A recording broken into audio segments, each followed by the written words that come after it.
시편 23편 5절부터 6절 말씀 가지고 하나님 말씀 증거하겠습니다. 오늘 은혜 제목은 목자와 양, 목자와 양이라는 제목으로 하나님 말씀 증거하겠습니다. 하나님은 나의 목자이신가? 여러분 어떻습니까? 여러분의 목자이십니까? 다윗이 쓴 이 시편 23편은 정말 목자의 깊이와 양의 깊이가 있는 시입니다. 시이기 때문에 함축적인 단어이기 때문에 한 단어 한 단어마다 의미가 있고 영적인 의미가 있습니다. 그래서 이것을 풀어서 네 번째 보고 있습니다.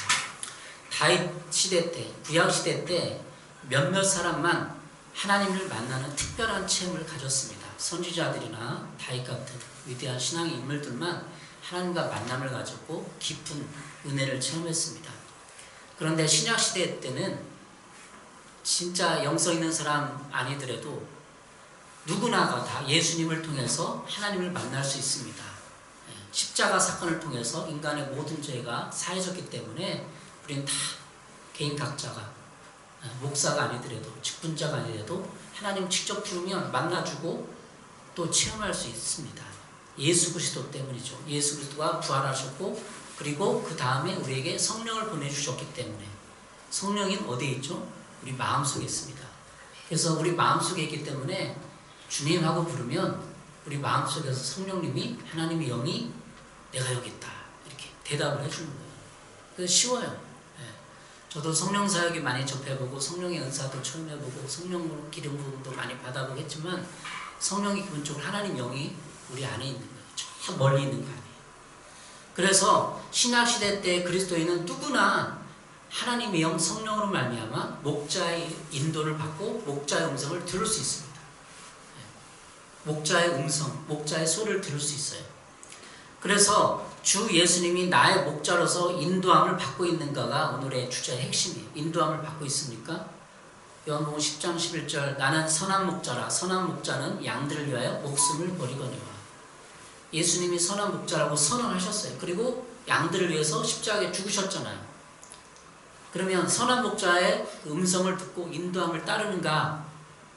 그 문제예요. 지난주에 계속해서 강조한 것은 주의 깊고 열심 있는 목자가 베푸는 보살핌이었어요.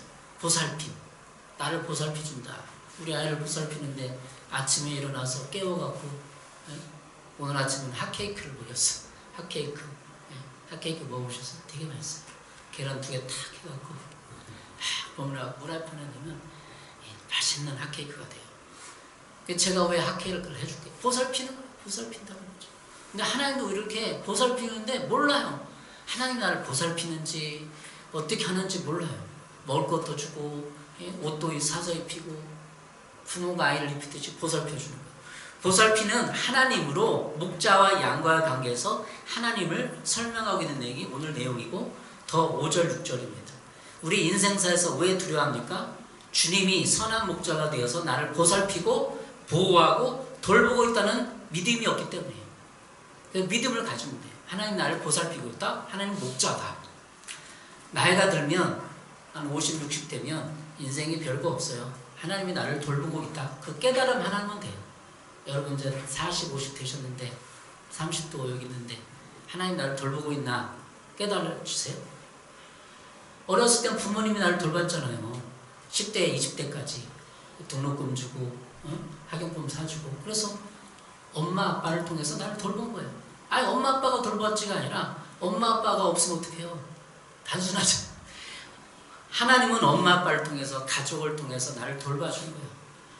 제가 대학원을 졸업하고 사역지가 없었어요. 사역지가 없어가지고 사역지가 나가야 되는데 계속 3월달에 2월달에 졸업해서 사역지가 없는가 전임으로 가야 되니까 그때는 파트 전사를 했는데 사역지가 없어가지고 인터넷도 뒤지면서 이렇게 했는데 없는 거예요. 사역지가. 그래가지고 누님 집에 한 3개월 있었어요. 큰 누나 집에. 그런데 한 3개월 4개월 되니까 싫어하더라고. 야 좀만아 이리 와갖고 저기 누나 집에 작은 누나 집에 가 있으라. 또 여름에 작은 누나 집에 가 있었어. 여름에. 그래서 밥 먹고 거실에서 방도 없었어요. 그리고 이제 가을쯤 되니까 부르더만 야 좀만아 형 집에 가 있어라. 그래서 11월 달까지 그 12월 달까지 거기 형제가 있었어요. 그러니까 1년 동안 큰 누나 집, 작은 누나 집, 형 집을 갔던 거예요. 짐을 싸들고. 하나님 나를 이렇게 부르셨는데 왜 사역지도 없고 힘든가?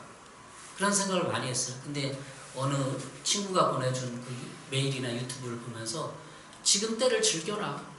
지금 때를 즐겨라. 그래가지고 그 마음을 바꿨어요. 설교를 듣다 그랬구나.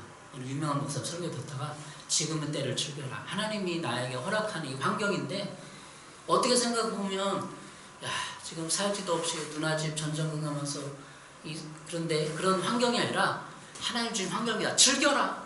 네. 그때 제가 굉장히 힘들었거든요. 논문 쓰다가 수련 먹고 싶어 통과를 못해서 떨어졌어요. 그리고 너무나 힘들고 돈도 없고 그 당시에 외형 공장에 가서 공장 일도 하면서 그렇게 1년을 보냈어요.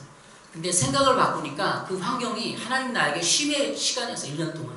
야, 좀 쉬어라 종만아. 너 논문 쓰라 힘들었지? 사역하냐 힘들었지? 좀 쉬고 여기저기 여행 좀 다녀라. 그래서 여행도 갔다 왔어요. 그때 사역 끝나면서 좀 그 사례비를 준 게 있거든요. 많이 줬어요. 한 100만 원?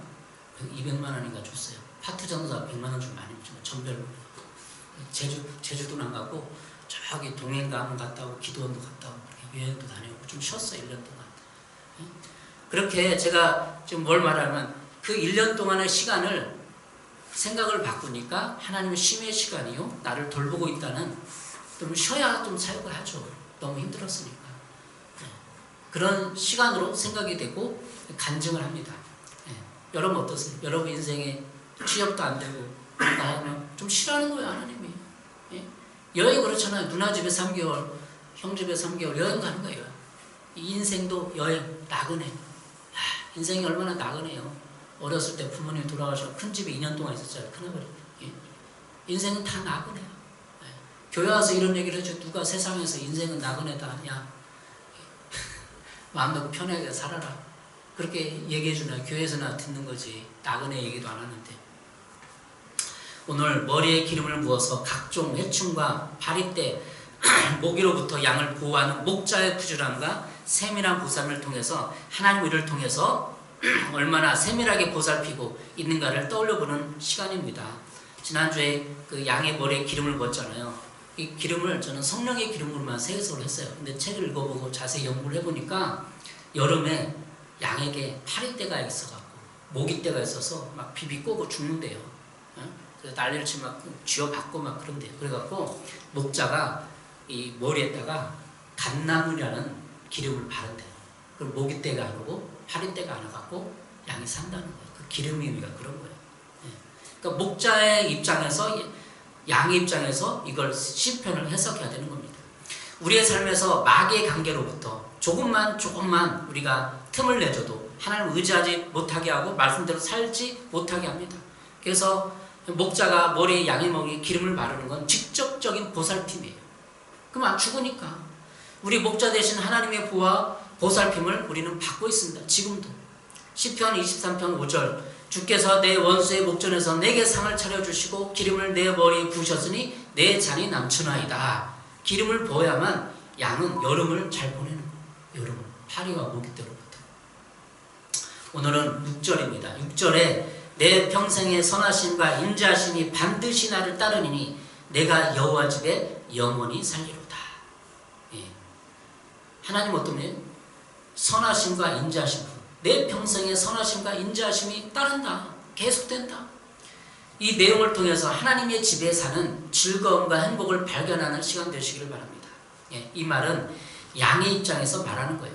내 평생의 선하심과 인자하심이 반대로 따른다. 반드시 따른다. 양 입장에서 보니까 목자 대신 목자를 생각하면 그렇다는 거죠. 이런 목자를 모신 양은 자기가 특권을 드리고 있다는 사실을 확실히 압니다. 무슨 일이 닥치더라도 그는 항상 목자의 선하심과 인자하심이 목장 그곳에 나타날 것을 확신하고 있는 것이죠. 그는 언제나 철저하고 동정심이 넘치며 지적인 주인에게 속해 있다는 사실을 안도합니다. 안도. 마음이 놓인다는 거죠. 양의 입장에서 목자를 보면 안도가 놓인다는 거죠. 마음이 놓인다는 거죠. 그 양에게 무언가를 염려할 것도 있겠습니까? 그 양은 노련하고 깊은 애정이 담긴 주인의 선하심과 인자하심을 항상 누릴 것입니다. 이것은 담대한 말이고 어느 정도 자랑할 만합니다. 여러분, 예수 그리스도 우리의 목자 되신 주님에 대하여 이렇게 생각하고 믿어본 적이 있습니까? 우리의 삶에 무슨 일이 일어난다 해도 그분의 선하심과 인자하심이 반드시 나를 따를 것이라는 사실에 몇 사람이나 동의를 하고 관심을 기울이고 있습니까? 일이 순조롭게 진행될 때는 안심하고 좋아 보입니다. 그러나 건강을 잃을 때, 직장을 잃을 때, 배우자가, 남편이나 아내가 병으로 고통받으며 죽어갈 때는 이런 고백을 할 수 있겠습니까? 사업이 꼬이고 부도를 막을 돈이 없을 때에도 어떤 반응을 보입니까? 또 인간관계의 어려움을 겪을 때 우리는 어떤 신앙을 보여줍니까? 이러한 때는 그리스도의 돌보심에 대한 우리의 신뢰를 시험하는 연단의 시기입니다. 나의 작은 세상에 여지없이 무너지고, 나의 작은 세상, 내 가정이 무너지고, 건강이 무너지고, 소망과 꿈이, 성들이 산산이 무너질 때 우리는 정직하게 내 평생의 선하심과 인자심이 반드시 나를 따르리라고 말할 수 있겠습니까? 아니면 순전히 헛소리야. 아유, 그냥 시편에 나왔으니까 한번 내뱉는 소리에 그치고 맙니까? 아마도 대부분 사람들은 이럴 때는 갑작스러운 공포에 사로잡혀서 주님의 품에서 달아나고 싶은 유혹을 받은 적도 있을 것입니다. 아, 그냥 살기 싫다. 기회도 하기 싫다. 그냥 신앙생활 뭐냐, 이렇게 그냥 도망가고 싶은 마음 드는 거죠.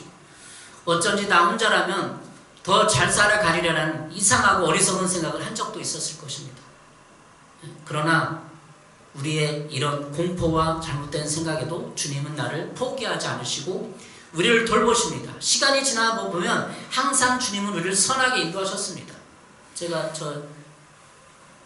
제 인생을 뒤돌아봤잖아요. 여러분도 한번 뒤돌아보세요.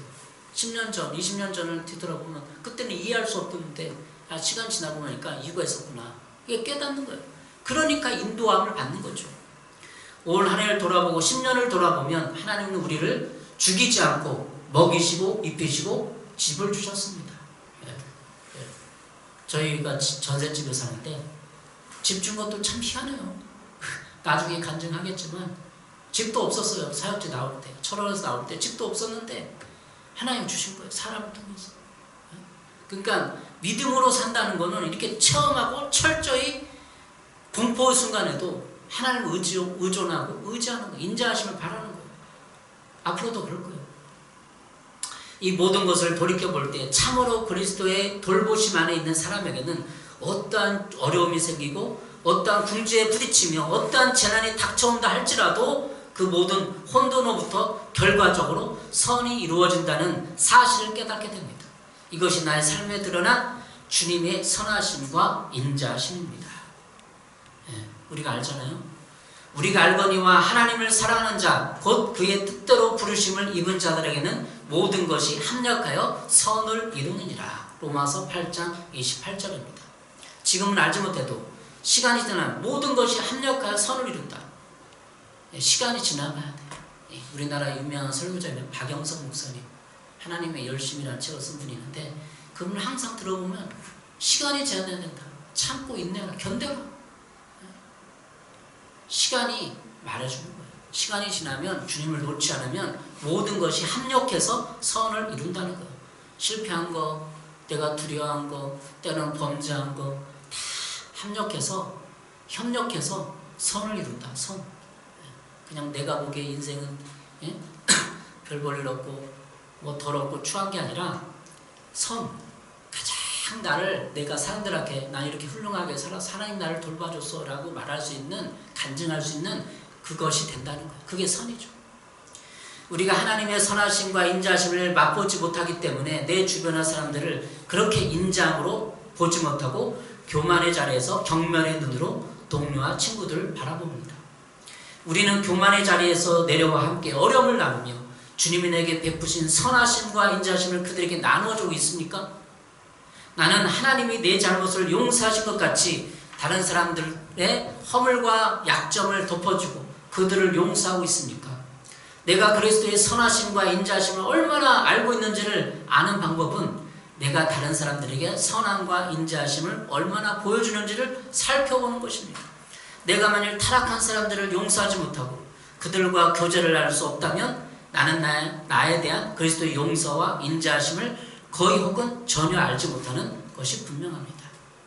우리 집사람에게도 간증했지만, 아내에게도 간증했지만, 지방에 목사님 있는데 좀 불량한 건 아닌데 좀 껄렁껄렁하고 그래요. 불성실하고 교육자도 안 나오고 얘기를 해보면 막 불만이 가득하고 다른 사람 닮아서 다 꺼려요.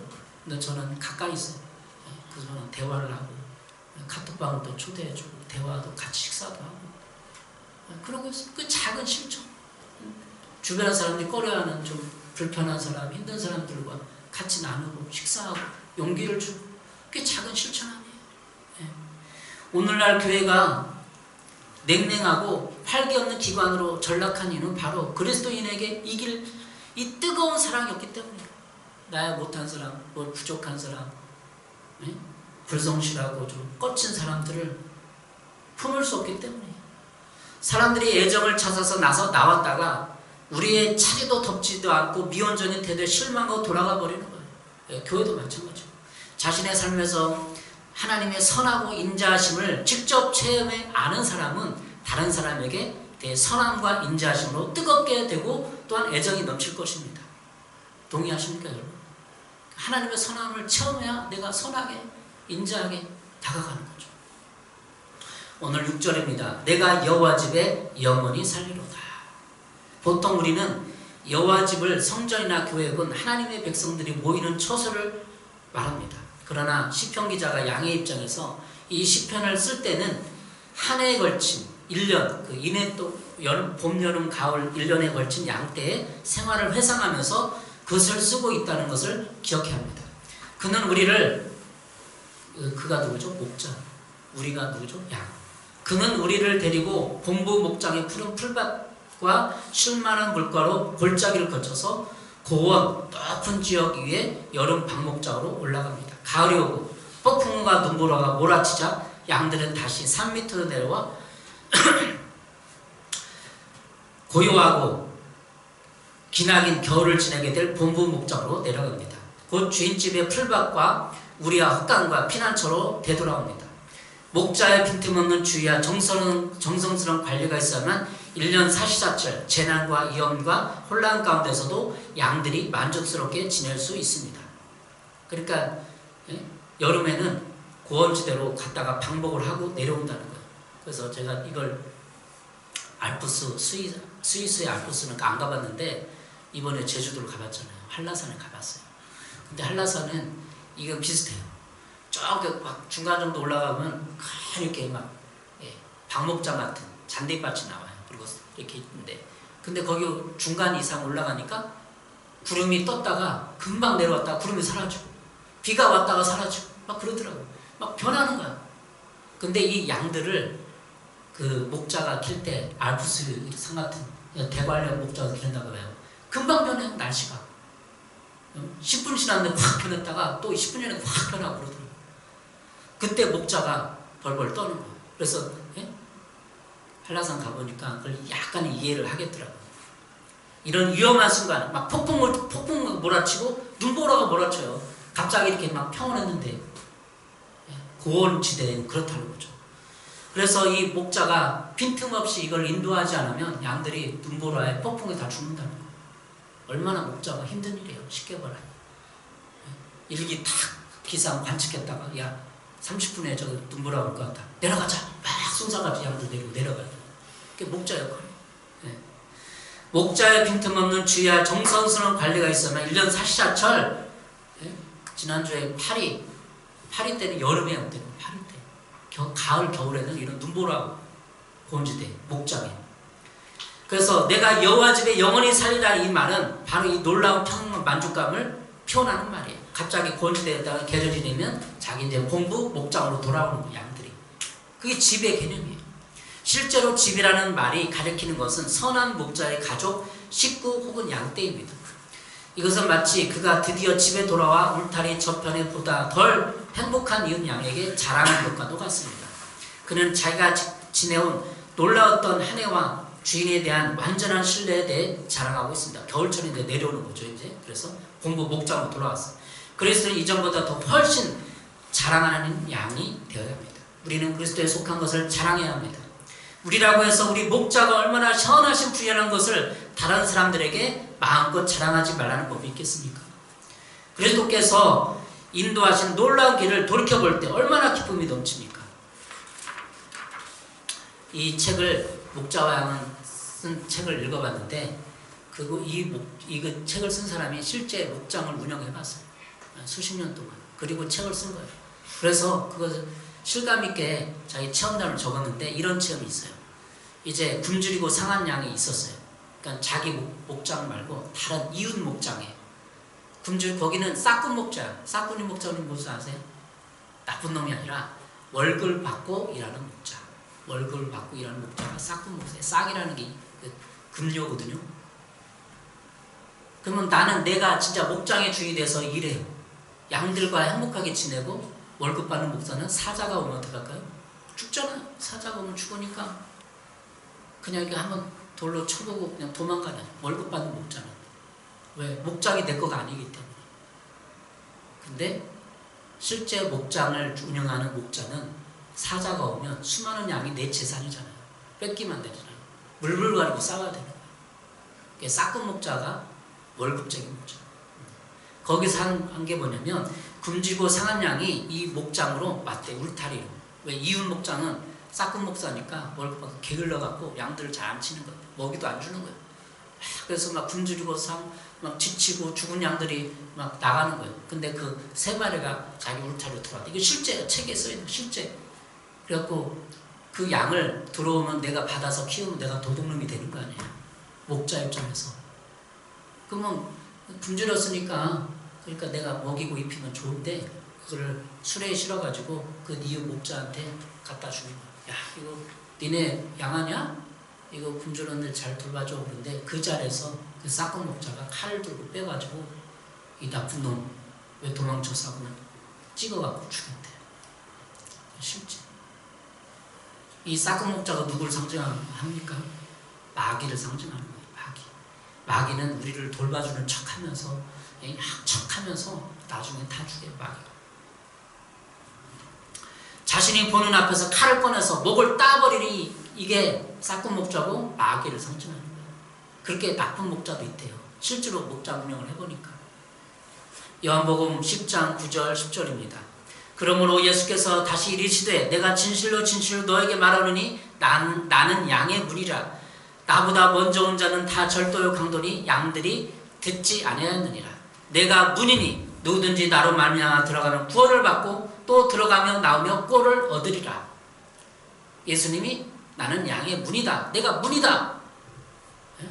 정당하게 이 목장 주인이 문을 통해서 양 문을 통해서 들어왔으면 양을 봐줬을 거예요. 들어온다는 것은 뭐예요? 내가 값을 지불하고 사오는 거예요. 그러면 예수님이 뭐예요? 나는 양의 문이다. 그 의미가 그 의미고.